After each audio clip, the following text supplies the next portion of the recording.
the issue of the Strait of Hormuz is another problem. As we speak, the United States is violating the MOU by trying to or opening a corridor in the Strait of Hormuz that is not controlled by Iran. And that violates the deal because, in accordance with the deal, during the period of the MOU, Iran is supposed to be the country that controls the movement of ships through the strait.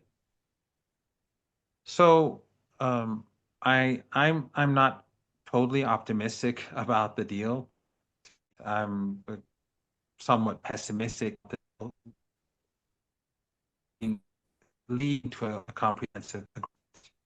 I think Professor Mearsheimer is absolutely correct when he said that the Iranians were very smart in leaving the issue of the nuclear program and the comprehensive sanctions or the maximum pressure sanctions for the second phase, so that that leverage would remain for the time being. Because right now, the United States has partially fulfilled its side of the bargain.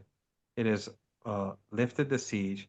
It has lifted the sanctions on Iran's oil-related exports. But, as I said, it's violating the deal in the Strait. It's violating the deal in Lebanon because, effectively, in accordance with the MOU, they are responsible for the Israeli regime leaving. And also, they've so far refrained from releasing Iran's frozen assets. Now, some say that there has been some movement on that front, but at least for now, the assets still remain beyond the control of the Iranians.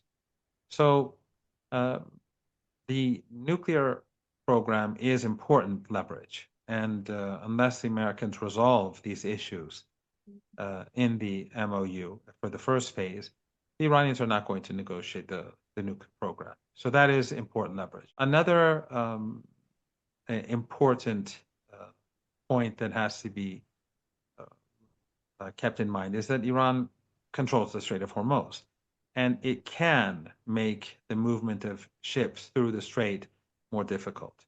So Iran, in accordance with the deal, in the second month of the deal, the strait is supposed to be normalized with regards to the number of ships that go through.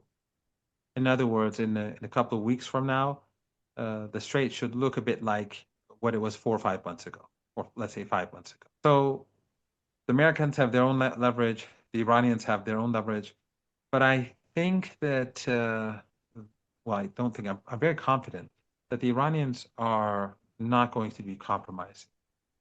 And after the events today and what we're going to see in Iraq, because we are going to have a funeral procession in the holy cities of Najaf and Karbala, as well as in Qom in Iran, and then ultimately in Mashhad, the holy city of Mashhad in northeastern Iran.